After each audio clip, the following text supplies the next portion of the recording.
Dear students, Assalamu alaikum. Today we are on our 31st lecture in this course on health psychology. آپ کو جیسے یاد ہوگا 30ویں lecture میں ہم نے کرونک کنڈیشنز کے بارے میں بات چیت کی تھی. یہ جو لیکچر ہے اس میں ہم خاص طور پہ psycho social interventions for people with chronic conditions کے حوالے سے ہم بات کریں گے. جب ہم بات کرتے ہیں انٹرونشن کی تو basically what we are wanting to say is we are wanting to talk about how to manage these people. وہ کیا طریقہ کار ہے جو کہ سائیکو سوشل ہے ان نیچر, جو سائیکولوجیکل ہے, ایموشنل ہے, that can be used with people suffering from chronic conditions. Virtually ہر بیماری کے بارے میں ہر فیملی میں کچھ نہ کچھ اندازہ انسان کو یا فیملی والوں کو ہوتا ہے. So, even prior to a chronic illness sets in, people do have, the family members do have some idea and some expectations around a condition. آیا یہ جو آئیڈیا ان کا ہے یہ کس حد تک درست ہوتا ہے, that's a separate issue. اس میں کئی فیکٹرز جو ہے, کئی عوامل جو ہے وہ شامل ہوتے ہیں. کئی دفعہ دیکھنے میں آیا ہے کہ in some families, ان کا جو کانسیپٹ ہے کسی کنڈیشن کے بارے میں, لائک لیٹس سے ایپیلیپسی کی کنڈیشن کے بارے میں فیملی کا جو کانسیپٹ ہے وہ بڑا خوفناک یا ڈراؤنا ہوتا ہے. لیکن جب ایک ان کا فیملی کا فرد جو ہے جب وہ ایپیلیپٹک سیجر سے سفر کرتا ہے یا ایکسپیرئنس کرتا ہے یا اس کو ایپیلیپٹک ایپیسوڈ ہوتا ہے, تو that is the first time that they really in their real lives have to confront that condition. اور جب اس کو وہ پہلی دفعہ کنفرنٹ کرتے ہیں تو اس وقت پھر انہیں ایک موازنہ کرنا پڑتا ہے, ایک ری اپریزل سے کرنا پڑتا ہے, in their previous learning in terms of what they thought epilepsy was and in terms of what it really is in the present when they have to deal with a member of the family who's suffering from an epileptic seizure. تو کئی دفعہ ہماری جو expectations ہوتی ہیں وہ اصل condition سے کم ہوتی ہیں, کئی دفعہ اصل کنڈیشن کے بہت قریب ہوتی ہیں, اور کئی دفعہ اصل کنڈیشن سے بہت زیادہ ہوتی ہیں.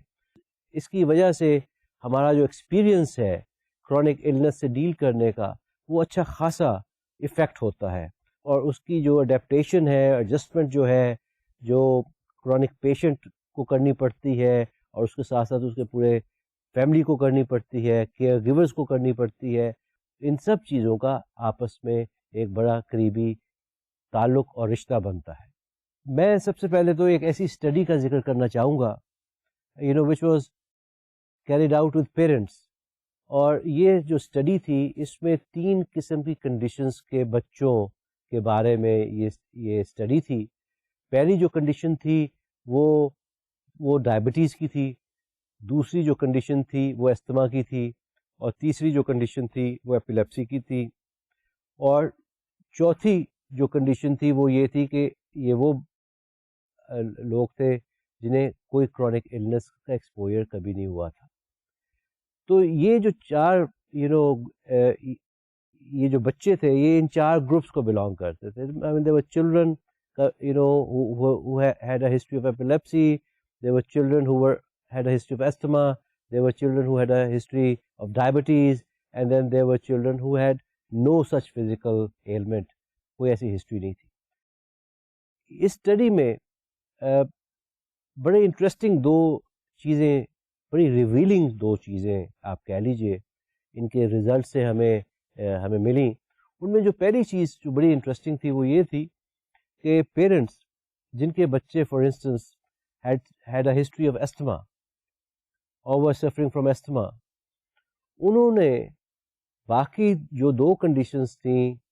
جن میں ڈائبٹیز اور ایپیلیپسی تھا ان کو انہوں نے ریٹ کیا کہ they are very serious conditions, اور وہ کنڈیشن جس سے ان کا اپنا بچہ سفر کرتا تھا اور جس کے بارے میں ان کا ایکسپوئر بھی تھا and they were living it on a day in and day out basis, اس کو انہوں نے ریلیٹیولی کہا کہ یہ ریلیٹیولی مینیجیبل کنڈیشن ہے. اور دوسری جو بڑی ریویلنگ ایک اور رزلٹ جو ہمیں اس ریسرچ میں سے ملا وہ یہ تھا کہ وہ پیرنٹس جن کے بچوں کو کوئی بھی کرونک النس نہیں تھی and they were absolutely healthy, ان کے لیے تینوں کنڈیشنز جو تھیں ڈائبٹیز، اسما اینڈ ایپیلیپسی، وہ تینوں conditions considered were very serious. تو یہ ایک بڑا ایک انٹرسٹنگ سا آپ کہہ لیجئے کمپیریزن تھا کہ where family experiencing a chronic illness جو تھی وہ کنڈیشن ان کے لیے ریلیٹیولی آسان انہیں لگتی تھی یا مینیجبل لگتی تھی as opposed to other conditions. تو یہ ان اے وے آپ یہ کہہ لیجئے کہ ایک انٹرسٹنگ آئی تھنک ایک سائیکولوجیکلی اس کو اگر دیکھا جائے تو اس کو ہم یوں بھی دیکھ سکتے ہیں کہ ہمارے اپنے اندر ایک سائیکولوجیکل ڈسوننس کئی دفعہ پیدا ہوتی ہے جس کو ہم کوگنیٹو ڈسوننس کہتے ہیں. اور انٹرسٹنگلی اس سے کچھ لگتا ایسے ہے کہ جب کوئی مصیبت یا کوئی تکلیف میں سے ہم خود گزر رہے ہوتے ہیں وہ چاہے فیملی کے لیول پہ ہو یا کسی اور لیول پہ ہو، تو اس چیز کی پرابیبلی جو شدت ہے یا انٹینسٹی ہے یا جو تکلیف ہے، ہمارا جو ذہن ہے اس کو کسی حد تک اپنے لیے کم کرتا ہے، اس کو ایک قسم کا منیمائز کرتا ہے، مارجنلائز کرتا ہے، ایز اپوز ٹو وہ تکلیف جو جس سے کہ ہم ڈائریکٹلی جس میں ہم انوالو نہ ہو and maybe some other family is going through it. تو یہ I think was a very very interesting sort of a finding. اس کے علاوہ دیکھنے میں یہ آیا کہ وہ فیملیز جہاں پہ بچہ جو تھا وہ ایک کرونک النس سے کو ایکسپیرئنس اس نے کیا، انویریبلی فیملیز جو ہے they seem to adapt and adjust very well to such conditions. یہ ایک ویسی کئی دفعہ ایک متھ سی بنی ہوئی ہے کہ ہمیں لگتا ہے کہ پرابلی فیملیز جہاں پہ کوئی اس طرح کی النس ہوتی ہے they go through a very major trauma اور کرائسس. لیکن دیکھنے میں جو آتا ہے اور ریسرچز جو بتاتی ہیں وہ یہی ہیں کہ families have this tremendous capacity. In other words, we as human beings, we have this tremendous ایک اللہ تعالیٰ کی طرف سے کیپیسٹی ہے کہ جب ہم ایک اس طرح کے ایکسپیرئنس میں سے گزرتے ہیں تو ہماری اپنی اندر کا جو ریسورسز ہے ہم ان کو ٹیپ کرنا شروع کر دیتے ہیں اور اس سے and that helps us to deal with these situations in a very positive way. لیکن that still does not mean that we do not have adjustment problems. We definitely have adjustment problems جو کہ ایک chronic condition یا chronic illness کی وجہ سے ہمارے لیے پیدا ہوتی ہیں. تو اب میں بریفلی کچھ تھوڑا سا ان کو آؤٹ لائن بریف ذکر کروں گا ان ایڈجسٹمنٹ پرابلمس کا. That a family who has somebody suffering from a chronic illness, the kind of adjustment problems that the family has to go through. تو یہ جو types of adjustment problems in chronic illness ہیں، ان میں ایک پہلی جو چیز ہے جس کا میں ذکر کرنا چاہوں گا وہ فزیکل ایلیمنٹ ہے. ہر کرونک النس میں کوئی نہ کوئی ایسا فزیکل ایلیمنٹ ضرور انوالو ہوتا ہے جس کی وجہ سے سم ٹائمز ہمیں کوپنگ میں پرابلم آتی ہے، جس کی وجہ سے we are unable to cope with the condition.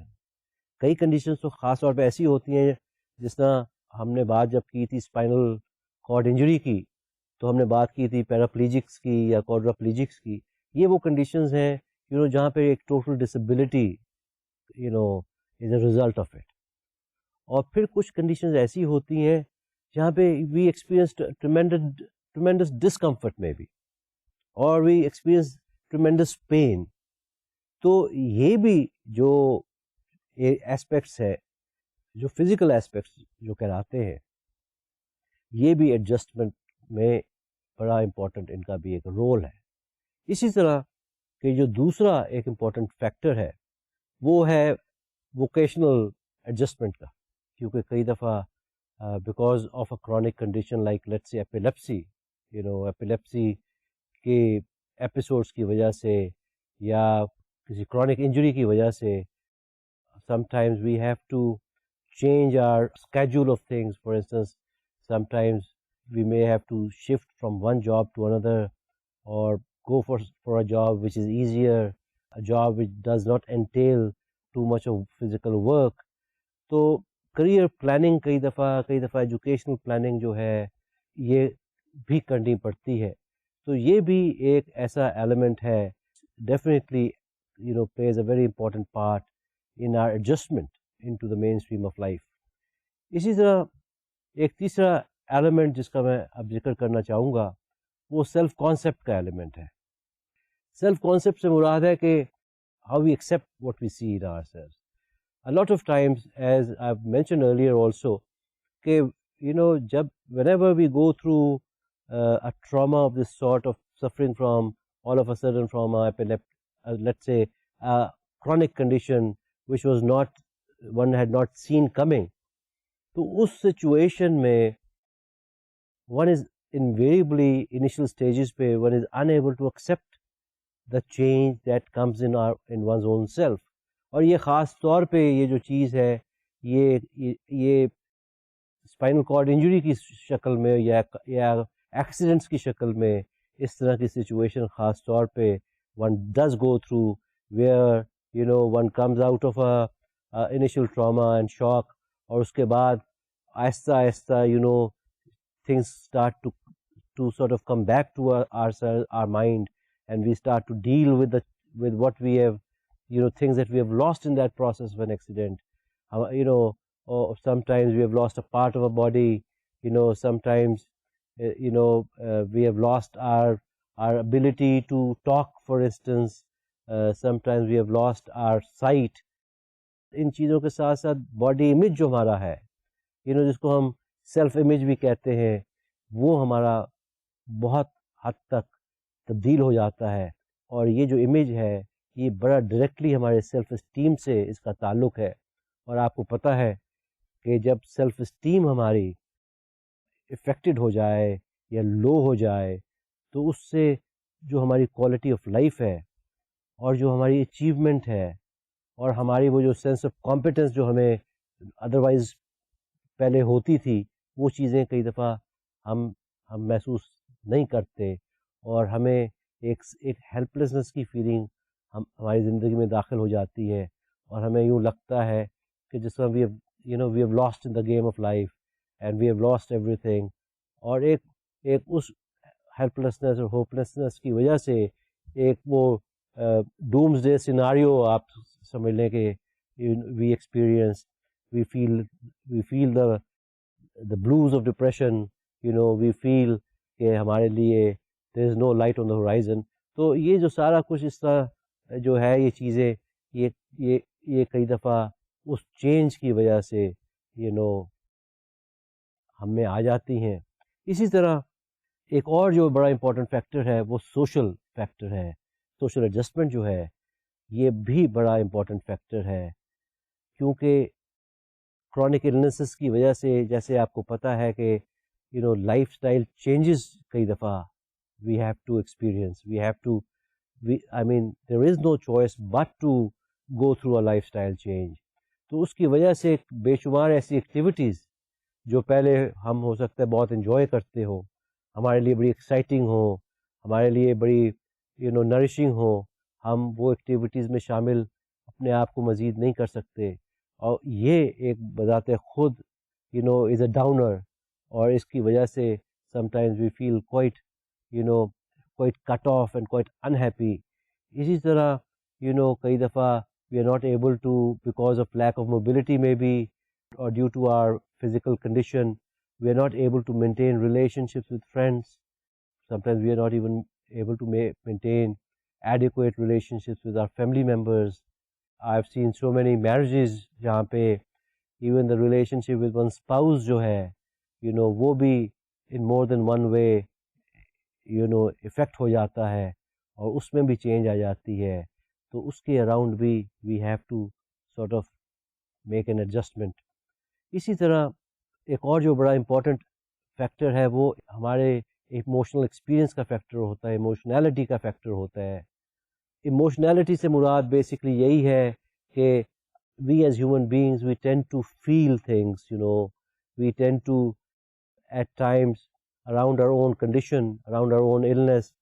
we tend to at times feel different degrees of denial around our condition. Or isi tarah, sometimes we feel the anxieties that go with it. Sometimes, we also experience the depression, the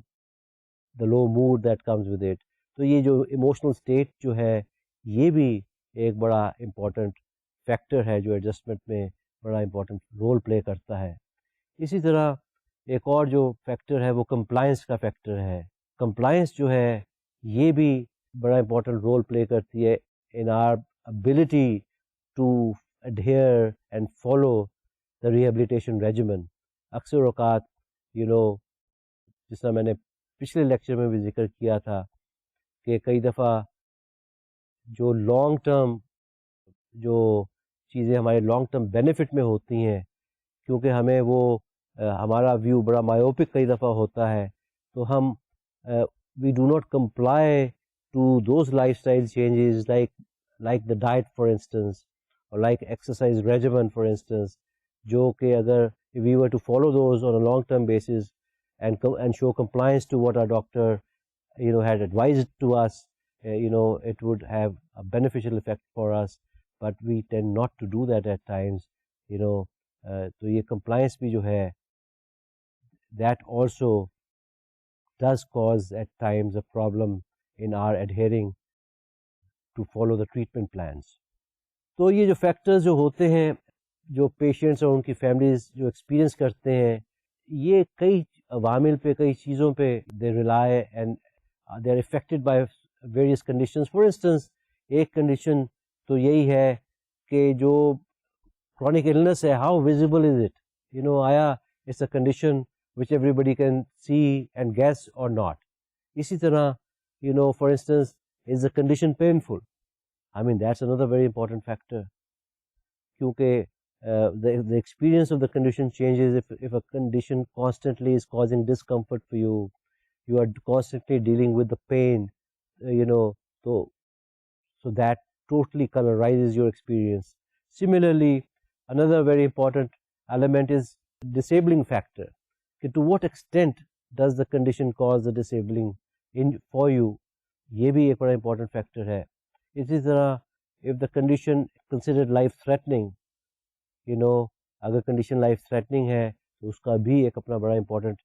impact آپ پہ پڑتا ہے. Another very important factor is what we call the patient's age. Interestingly دیکھنے میں یہ آیا ہے کہ in early childhood years جو پیشنٹ ہوتا ہے if he or she is suffering from a chronic illness, for instance اس طرح جب میں استھما کی بات کر رہا تھا تو میں نے چائلڈہڈ استھما کی بات کی تھی. تو اس طرح کی کنڈیشن میں when somebody is suffering from childhood asthma, تو ایک استھمیٹک چائلڈ جو ہے اس کی کافی زیادہ ایک ایکسیسو طریقے سے اس کی ڈپینڈنسی جو ہے وہ اپنے پیرنٹس پہ، اپنی فیملی پہ ڈیولپ ہو جاتی ہے. کیونکہ اس کی کئی ریزنز ہوتے ہیں. ایک تو یہی ہوتا ہے کہ when a child is going through a asthma attack and is having spasms and there's a wheeze and there is اور وہ بڑا پریشرائز طریقے سے سانس لے رہا ہوتا ہے، تو وہ is a very very frightening kind of a state for the child to experience. It's a state where there's a lot of anxiety the child is going through.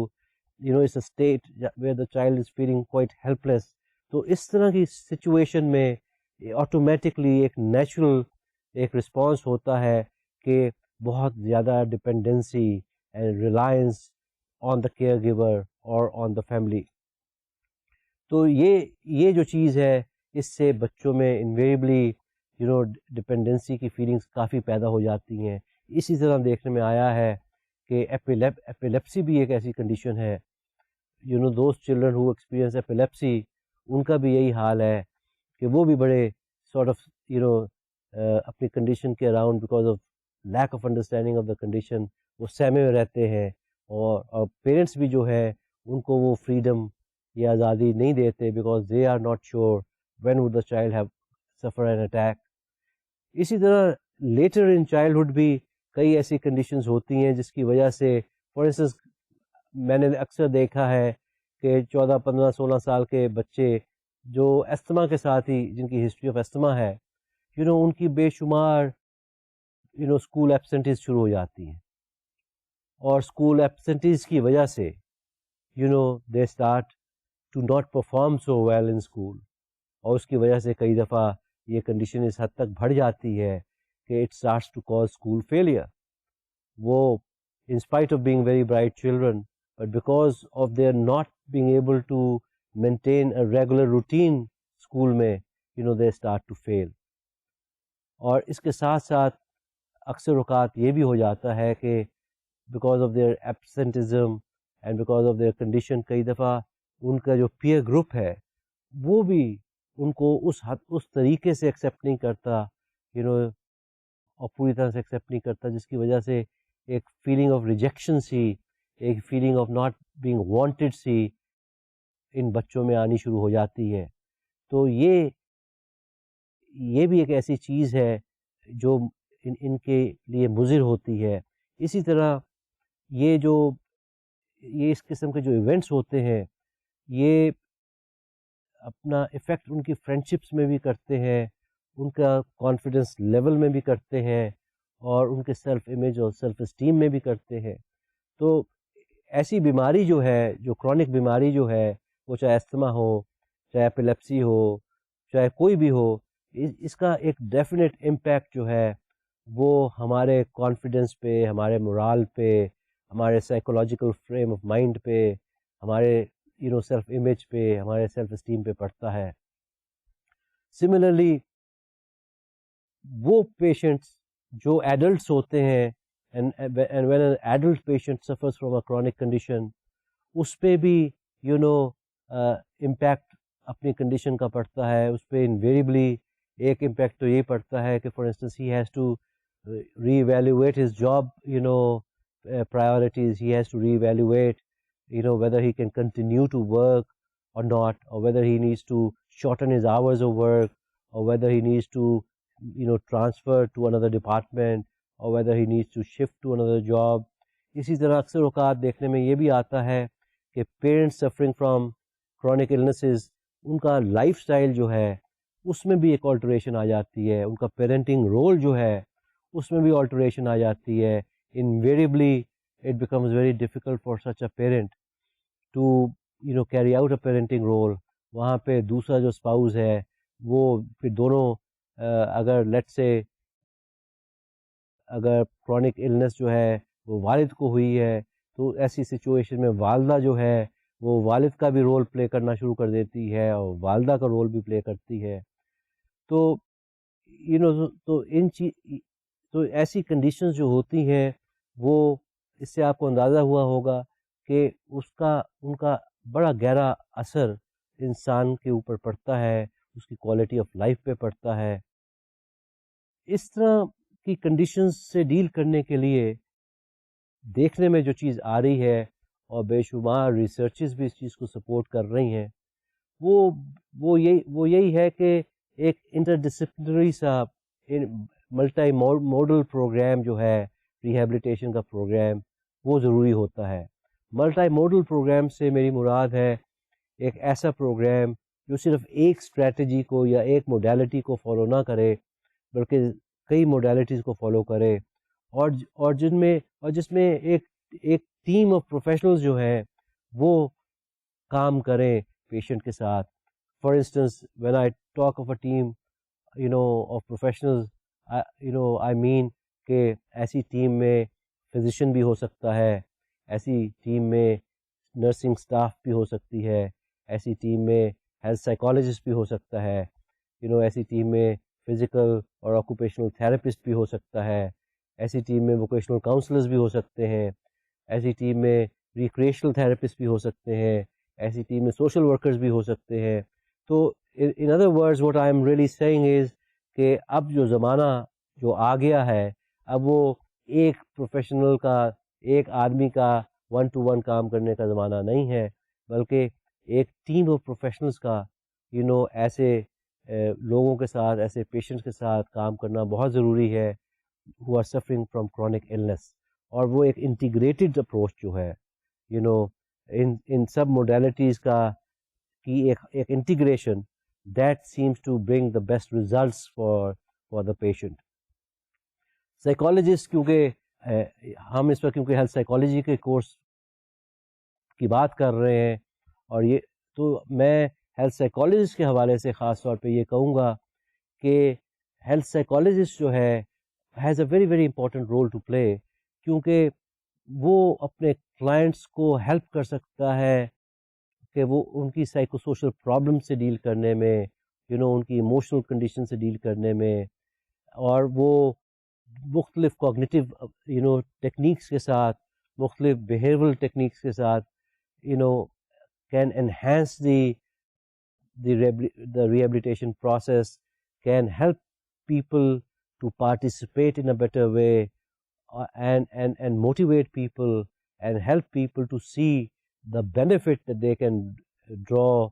from following and adhering to the regimen, the treatment, the therapeutic regimen that has been advised by the doctor. ہم اس lecture میں کئی ایسی psycho social approaches کی آج بات کریں گے جو دیکھنے میں آیا ہے کہ both at a individual level and at a group level play a very very important part. The first thing that chronically ill people and their families need to know is basically information around the condition. In order to adapt, in a healthy way and to deal with the problem, it's very very important for one to really have the correct information about the condition. Okay, one should know what is one suffering from, which means that one should know کہ exact diagnosis کیا ہے، کہ disease کیا ہے، condition کیا ہے، and then it is very very important and essential for one to know کہ exactly prognosis کیا ہے. پروگنوسس سے میری مراد ہے کہ جو ٹریٹمنٹ ہے، علاج جو ہے، اس میں بہتری کے آنے کے چانسز کیا ہیں. Is the prognosis good, is the prognosis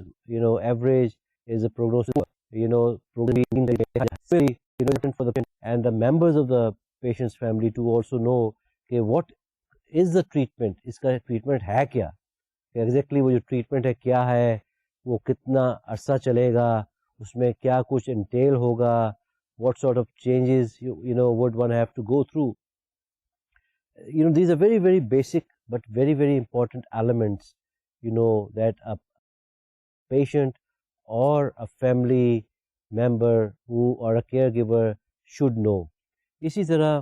یہ بھی ضروری ہوتا ہے کہ انفارمیشن جو ہے اراؤنڈ دا کنڈیشن وہ درست انسان کے پاس ہو. اگر انسرٹینٹی اگر انسان کی زندگی میں ہو، یا if there are doubts in one's mind, تو ڈاؤٹس جو ہے وہ انویریبلی کنفیوژن کاز کرتے ہیں، اور یہ جو کنفیوژن ہے اراؤنڈ دا کرونک کنڈیشن یا النس، اس سے انویریبلی جو پرابلمز ایڈ ہوتی ہیں، اسٹریس فیکٹرز ایڈ ہوتے ہیں. اور جیسے میں نے پہلے بھی آپ کو بتایا تھا کہ stress factor in it self جو ہے وہ بھی چیز کو کئی دفعہ بڑا پیچیدہ کر دیتا ہے اور کمپلیکسٹی ایڈ کر دیتا ہے، اور بیماری کو مینٹین کرنے میں ایک اس کی بھی کنٹریبیوشن ہوتی ہے. اسی طرح ہماری سوشل سپورٹ سسٹم جو ہے they also have a very effective role to play. It is important for the patient and their families be able to make adaptation to the health problems that the person is going through. People with chronic medical conditions جو ہیں they usually receive this support from اکثر اوقات دوستوں سے، کئی دفعہ family members سے، but also from professionals doctors سے، and sometimes from support groups. یہ جو support groups ہیں they are sometimes run by professionals, sometimes they are run by people who have already gone through a chronic illness or a condition of this sort. وہاں پہ جو information ہے وہ share کی جاتی ہے، اور اس کی بیسس پہ ایک بہتر انڈرسٹینڈنگ جو ہے کنڈیشن کے اراؤنڈ وہ پیدا ہونے کی پاسبلٹی پیدا ہو جاتی ہے. For example support groups for diabetics جو ہوتے ہیں، ان میں ڈائبیٹک پیشنٹس اور ان کی جو فیملی ممبرز ہیں they can register themselves, they can enroll themselves in their groups, اور یہ جو گروپس ہیں یہ ان کو پھر انفارمیشن پرووائڈ کرتے ہیں around how to manage diabetes, how to take care of the needs of a diabetic patient. اس کے ساتھ ساتھ ایموشنل سپورٹ کا بڑا امپورٹنٹ ایک ایشو ہوتا ہے, how to in a very sensitive way give emotional support to such a patient. ایسے issues کے بارے میں بھی these groups deal. اور بھی جو ایوری ڈے پرابلمز اور نیڈز جو ہوتی ہیں they touch on those issues as well. اور بھی ڈیٹیل کہ جی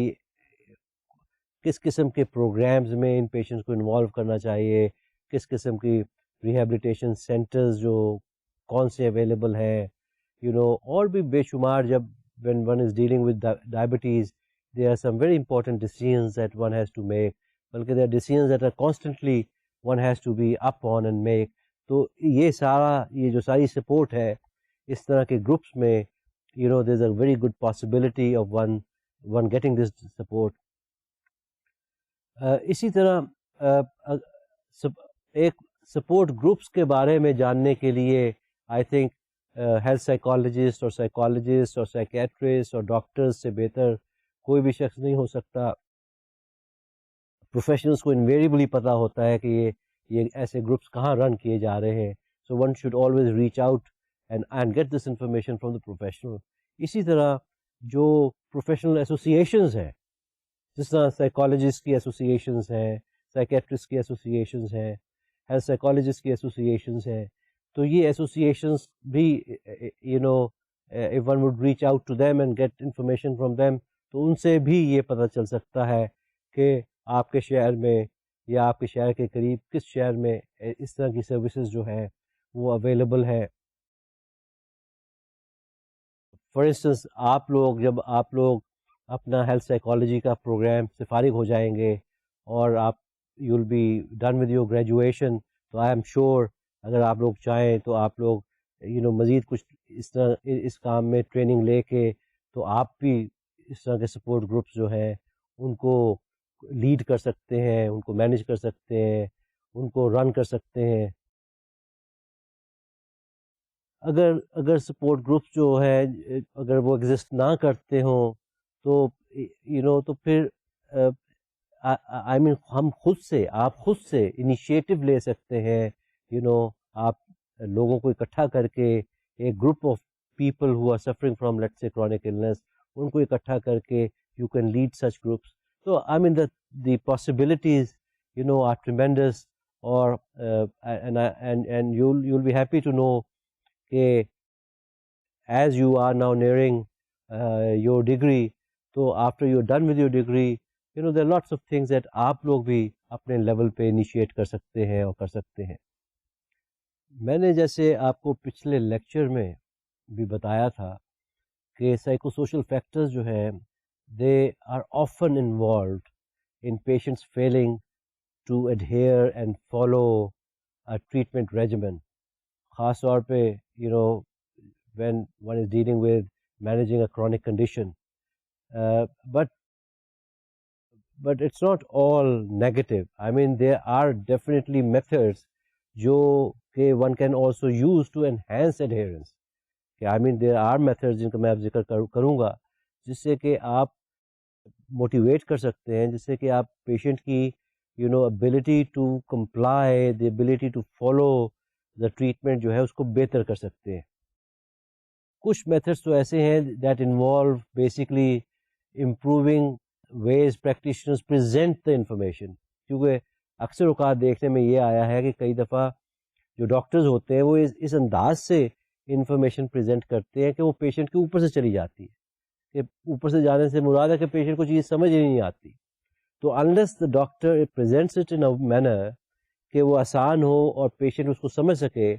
اس وقت تک وہ میننگ فل نہیں بنتی پیشنٹ کے لیے. تو ایک جو بڑی امپورٹنٹ چیز ہے وہ تو یہی ہے کہ okay present it in a way which the patient is able to comprehend, the patient is able to understand. تو in other words what I'm saying is کہ پیشنٹ کے لیول پہ آ کے بات کریں تاکہ پیشنٹ اس سے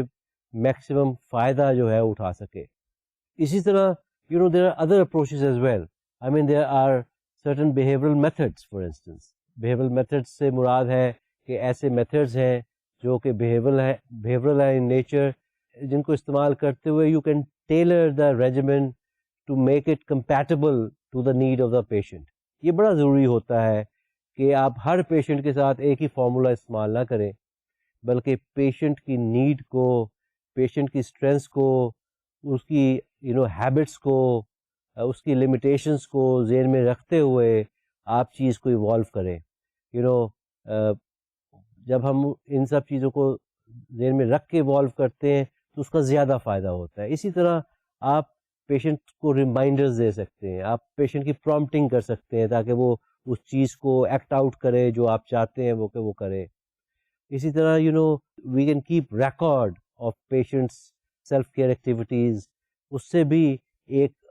مانیٹرنگ سی ہو سکتی ہے کہ patient on day 1 how did he behave, how did he manage himself on day 2 day 3. تو اس سے بھی ایک ایسا سسٹم بن سکتا ہے جس سے کہ پیشنٹ جو ہے وہ موٹیویٹ ہو سکتا ہے دیکھ کے کہ ہاں how he is managing himself. اسی طرح reinforcement which is basically a system of rewards, کہ پیشنٹ کو آپ ایسے ریوارڈس دیں چاہے وہ ٹینجیبل ریوارڈس ہوں، چاہے وہ شاباش کی شکل میں ریوارڈز ہوں، چاہے وہ پیٹ آن دا بیک کی شکل میں ریوارڈ ہو چاہے وہ آپ کا اس کے ساتھ تھوڑا سا زیادہ ٹائم لگانے کی شکل میں ریوارڈ ہو، بٹ ری انفورس کریں پیشنٹ کی ایفرٹ کو. کئی دفعہ ہم اپنے آپ کو ایفرٹ سے ہٹا دیتے ہیں اور آؤٹ کم کی طرف چلے جاتے ہیں، لیکن پیشنٹس کے ساتھ خاص طور پہ جب پیشنٹ آپ دیکھتے ہیں کہ تھوڑی سی بھی ایفرٹ کر رہا ہے اور کمپلائی کر رہا ہے آپ کی کہی ہوئی بات سے، تو اس پہ ضرور اس کو ریکگنائز کریں، اس کو ایکنالج کریں اور اس کو پازیٹیو اسٹروک دیں، because that will really help him to keep up with that effort and he will not feel discouraged. اسی طرح ایک اور جو میتھڈ جو بڑا امپورٹنٹ میتھڈ ہے اس کو ہم relaxation and biofeedback کا میتھڈ کہتے ہیں. ہم نے یہ دیکھا ہے، we have seen it with so many chronic conditions that stress and anxiety جو ہے has a very important contribution in aggravating a condition that a person is suffering from. For instance جس طرح ڈائبیٹکس کے حوالے سے جب میں بات کر رہا تھا آپ سے اپنے پچھلے لیکچر میں، تو میں نے آپ کو بتایا تھا کہ اسٹریس جو ہے اس کا ڈائریکٹ ایک امپیکٹ جو ہے وہ ہمارے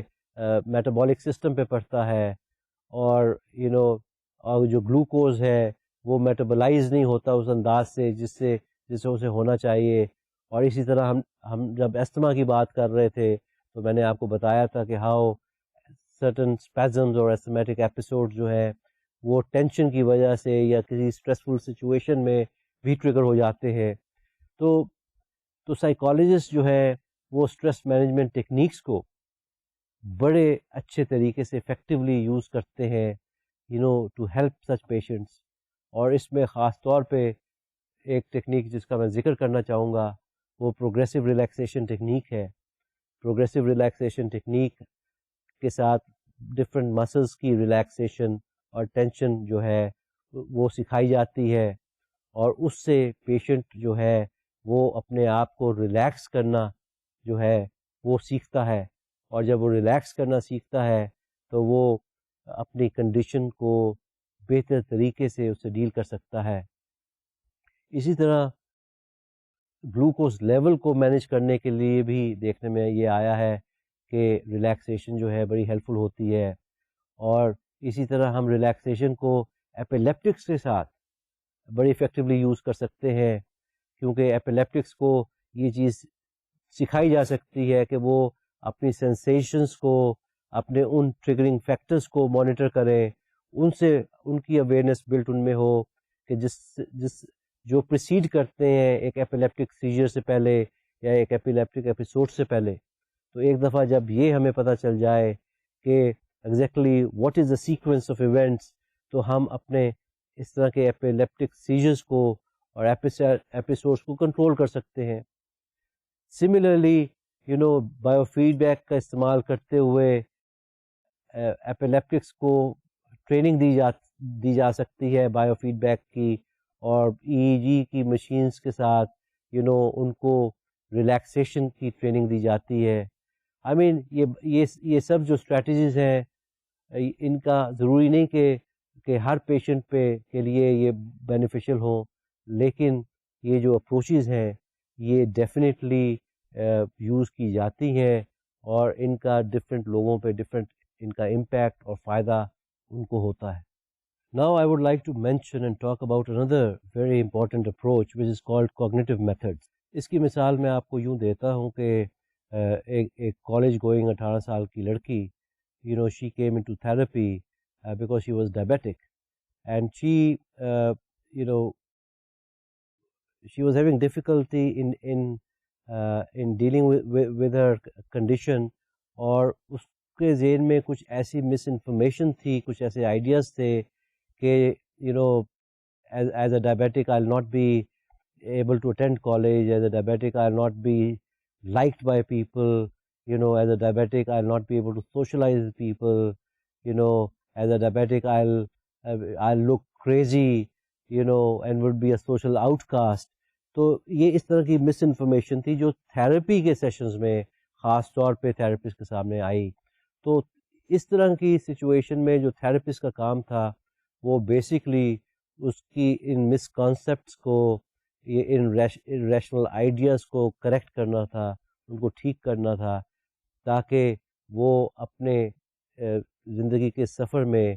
with the condition that she was, which was diabetes, she could continue to at least achieve the goals that she had prior to becoming a diabetic, because a diabetic, as you know, can study, a diabetic can have friends, can socialize. تو یہ جو approach ہوتی ہے اس طرح کوگنیٹیولی irrational beliefs کو dispute کرنے کی اور ان کو چینج کرنے کی، اس اپروچ کو ہم کوگنیٹیو ریسٹرکچرنگ کا نام دیتے ہیں. we call it cognitive restructuring، کیونکہ وہ آئیڈیاز، وہ تھاٹس، وہ belief systems which are detrimental for the patient or the client and are counterproductive for the patient، ان کو دور کر کے ان کی جگہ پہ کریکٹ بلیفس کو لایا جاتا ہے، so that the patient is able to move on in life and does not get stuck and does not act in a neurotic manner. اسی طرح ایک اور کوگنیٹیو اپروچ جو ہے جو اکثر یوز کی جاتی ہے وہ انسائٹ تھراپی کی ہے. تو اب میں بات دو تھراپیز کی کرنا چاہوں گا آپ سے، ایک انسائٹ تھراپی کی اور دوسری فیملی تھراپی کی. انسائٹ تھراپی جو ہے وہ بیسکلی اس میں سب سے بڑا پریمس جو ہے وہ یہی ہے کہ once the patient has an insight into his functioning, into his thinking, into his needs، تو وہ اپنی پرابلم کو سالو کرنے کے قابل ہو جاتا ہے. یہ جو اپروچ ہے یہ خاص طور پہ is very useful when dealing with people who have a chronic illness, or who have suffered or who are suffering from such a condition. کیونکہ انسائٹ کی بیسس پہ one is able to act in a more rational way, and one feels that one has the strength to correct one's ways of dealing with it. اس کی ایک مثال، hospitalized quadriplegic patient became difficult to deal with at night time، اور اس نے problem دینی شروع کر دی staff کو بھی. تو in the growth group meetings that he was involved in part of, he shared with the members and everybody else کہ رات کے وقت خاص طور پہ he feels very vulnerable and he feels helpless، and he's frightened of night as a result of that. تو اس پہ جب اور گروپ ممبرز نے اس کے ساتھ شیئر کیا اپنے بھی ایسے experiences and how they dealt with it، تو اس سے یہ ہوا کہ he became less, he was able to control his aggression، اور اس کی جو ایگریویشن تھی اور جو بے چینی ہوتی تھی رات کو اور خوف جو اس کو رات سے آتا تھا، he was able to manage it in a much better way. Insight therapy جو ہے وہ اس لحاظ سے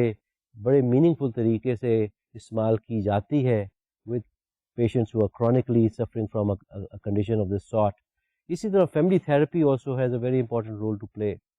Family therapy, as the name in itself suggests, is a therapy is a situation which is not one-to-one.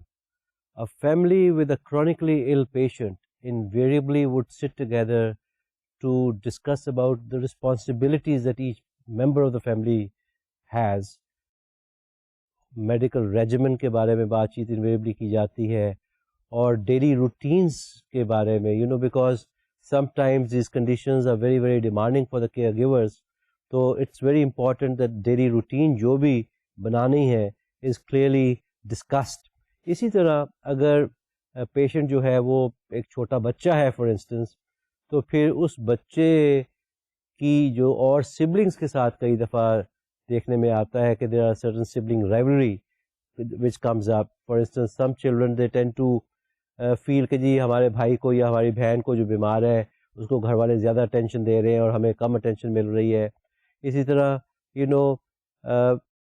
جو feelings of competence اور self esteem ہے وہ بھی بلڈ کرنی بڑی ضروری ہوتی ہے ان بچوں کی. اور similarly family has to also think and decide what to tell the neighbors, what to tell the friends, what to tell the relatives. یہ سب کچھ بھی is very very important and essential to be sorted out. Similarly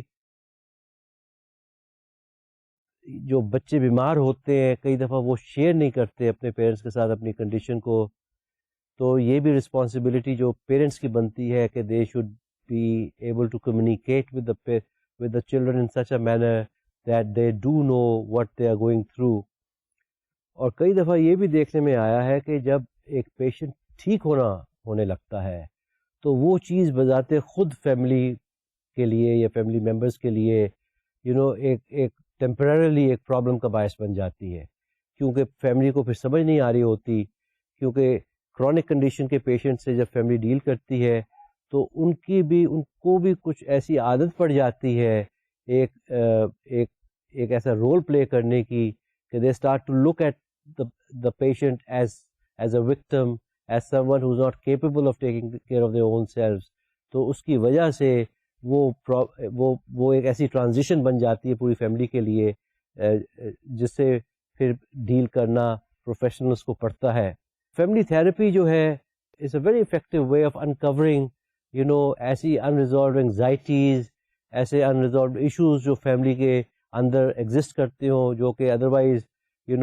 normally سامنے نہ آتے ہوں, لیکن جب پوری فیملی کو اکٹھے بٹھایا جاتا ہے اور ان موضوع پہ ان سے بات چیت کی جاتی ہے اور ان ایشوز کو پروب کیا جاتا ہے, تو a lot of unfinished business جو ہوتی ہے وہ اٹینڈ کی جا سکتی ہے, جس سے کہ اوور آل فیملی ڈائنامکس جو ہے, جو فیملی کی آپس کی فنکشننگ جو ہے وہ بہتر ہو جاتی ہے. اسی طرح اینڈ میں ہم یہ کہہ سکتے ہیں کہ جو سائیکو سوشل فیکٹرز جو ہے اور یہ جو سائیکو سوشل انٹرونشنز جو ہے یہ بڑی ایفیکٹو رول پلے کرتی ہیں in dealing with such chronic conditions, اور فیملیز کو اور پیشنٹس کو ہیلپ کرنے میں they have a very important role to play. لیکن ذہن میں آپ یہ بھی رکھیے کہ کوئی بھی جو انٹرونشن ہے یا کوئی بھی تھراپیوٹک موڈیلٹی جو ہے وہ اکیلی ہو سکتا ہے اتنی افیکٹو نہ ہو, اس کو in conjunction with other modalities use کرنا بہتر ہوتا ہے. اور اسی لیے آج کل ہم ٹیم اپروچ کی بات کرتے ہیں, and we talk of working as a team, اور اس ٹیم میں انویریبلی سائیکیٹرسٹ انوالو ہوتے ہیں, کلینکل سائیکالوجسٹ انوالو ہوتے ہیں, ہیلتھ سائیکالوجسٹ انوالو ہوتے ہیں, اور سوشل ورکرز انوالو ہوتے ہیں. تو when all these professionals work hand in hand, تو invariably a person suffering from a chronic illness جو ہے can be better helped. تو اس کے ساتھ میں آج کا جو یہ لیکچر ہے اس کو میں ختم کرتا ہوں, اور انشاءاللہ اگلی دفعہ پھر ملاقات ہوگی. تب تک کے لیے خدا حافظ.